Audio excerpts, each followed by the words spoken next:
আমাদের দেশের মহান নেতা বঙ্গবন্ধু শেখ মুজিবুর রহমান বাংলাদেশ স্বাধীনতার পর পাসপোর্টের মধ্যে সকল দেশের যাওয়া কার্যক্রম করা সম্পর্ক রাখার অনুমতি দিলেও শুধুমাত্র অ্যাকসেপ্ট ইসরায়েল পাসপোর্টে লেখা ছিল এই পাসপোর্ট ধারণকারী কেউ ইসরায়েলের সাথে সম্পর্ক এবং ইসরায়েলের সাথে কোনো লেনা দেনা কিছু করতে পারবে না।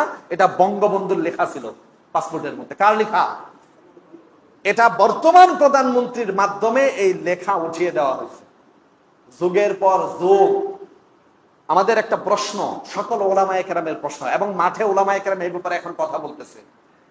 এই দেশের স্থপতি যিনি স্বাধীনতা সংগ্রামে তার বিশাল ভাষণের মাধ্যমে সারা পৃথিবী এই দেশকে চিনেছে, নাকি ঠিক না ভাই? ঠিক।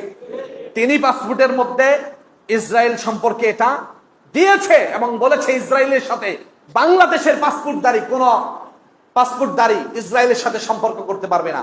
15 বছর ক্ষমতায় থেকে বাবার এই আদর্শকে একবারে ধুলোয় মিশিয়ে দিয়ে পাসপোর্ট থেকে এই লেখা উঠিয়ে দিয়েছে মাননীয় প্রধানমন্ত্রী, ওনার সন্তান শেখ হাসিনা।